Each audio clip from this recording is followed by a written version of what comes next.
దేవకన్య శాపం. పూర్వకాలంలో దేవకన్యలు కొందరు భూలోకంలో విహరించటానికి వచ్చేవారు. అలా విహరించి తిరిగి తమ లోకం వెళ్ళిపోయేవారు.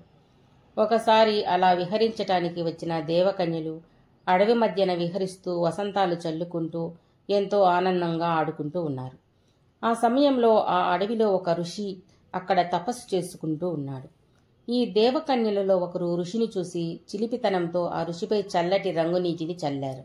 ఏదో చల్లగా తగిలి ఋషి కన్నులు తెరిచి చూసి తనను చూసి నవ్వుతున్న దేవకన్యను చూసి పొరపాటున కాకుండా కావాలనే తనపై నీళ్లు చల్లిందని గ్రహించి ఆ దేవకన్యను మానవలోకంలో కుక్కగా ఉండమని శపించాడు. అది విని మిగిలిన దేవకన్యలు పారిపోయారు. ఈ దేవకన్య మాత్రం ఏడుస్తూ ఉండిపోయింది.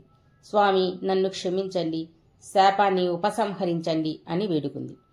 అప్పుడు ఆ ఋషి, నీవు చేసిన తప్పుకు శిక్ష తప్పదు. నీవు ఈ భూలోకంలో కుక్కలా ఉండి 2 అమ్మాయిలకు జన్మనిచ్చి వారికి పెండ్లి అయిన తరువాత నీ నిజరూపం లభిస్తుంది అని చెప్పి వెళ్ళిపోయాడు. వెంటనే దేవకన్య కుక్కగా మారిపోయింది. వీధుల్లో తిరుగుతూ ఉండేది.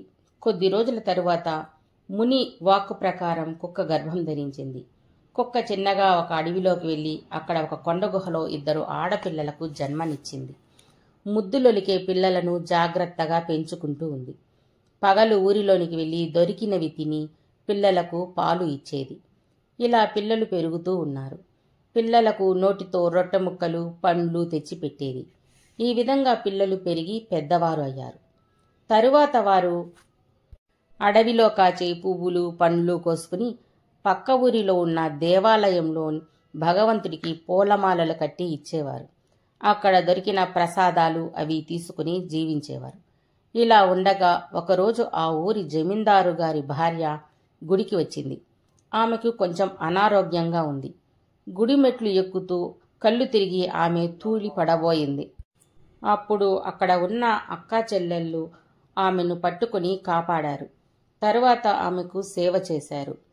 ఆమెకు మెలకువ వచ్చి వారిద్దరినీ చూసి చాలా సంతోషించింది. తరువాత వారు ఆమెకు అడవి మూలికలతో వైద్యం చేశారు.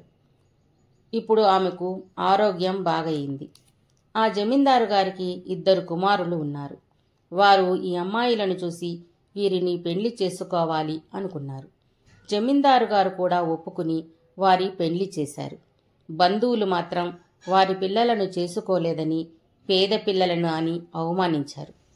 పెళ్లి చేసుకున్న అక్క చెల్లెళ్ళు 2 అత్తగారింటి వద్దనే ఉండిపోయారు.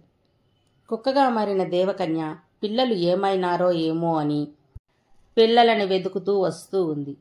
జమీందారు భవనం నుండి ఆ కుక్కను చూసిన చిన్న అమ్మాయి తన భర్తను పిలిచి జరిగిన విషయం చెప్పి ఆ కుక్క తన అమ్మ అని చెప్పింది. సరే అని పనివారిని పంపి ఆ కుక్కను ఇంట్లోకి తెచ్చారు. తరువాత కొద్ది రోజులకు ఆ కుక్క పెద్ద కుమార్తె దగ్గరకు వెళ్ళింది. ఆమె తన అమ్మ కుక్క అని చెప్పడానికి అవమానంగా భావించి దాన్ని తరిమివేసింది. అప్పుడు ఆ కుక్క చిన్న కూతురి దగ్గరకే వచ్చింది. ఒకరోజు కుక్క చిన్న కూతురిని పిలిచి, అమ్మా, నేను ఇంకా ఎక్కువ రోజులు బ్రతకను. నేను చనిపోతే మీ తోటలో నన్ను పాతి పెట్టండి. వారం తరువాత తిరిగి తవ్వండి అని చెప్పి చనిపోయింది. చిన్న కూతురు ఆమె భర్త ఆ కుక్కను తోటలో పూడ్చారు. వారం తరువాత ఆ ప్రదేశంలో తవ్వారు. అక్కడ కుక్క లేదు. వజ్ర వైఢూర్యాలు మరకతమనులతో ఆ మెరుస్తూ ఉన్నాయి. ఇంతలో ఒక దేవకన్య అక్కడ ప్రత్యక్షమైంది. భార్యాభర్తలు 2 ఆశ్చర్యపోయారు. అప్పుడు ఆ దేవకన్య, నేను మీ అమ్మను అని తన శాపం గురించి, తన కుక్కగా మారిన విషయం గురించి చెప్పింది. ఇక్కడ ఉన్న ఈ ధనరాశి మీదే, మంచితనంతో న్యాయబద్ధంగా బ్రతకండి అని ఆ 2 దీవించి దేవలోకం వెళ్ళిపోయింది.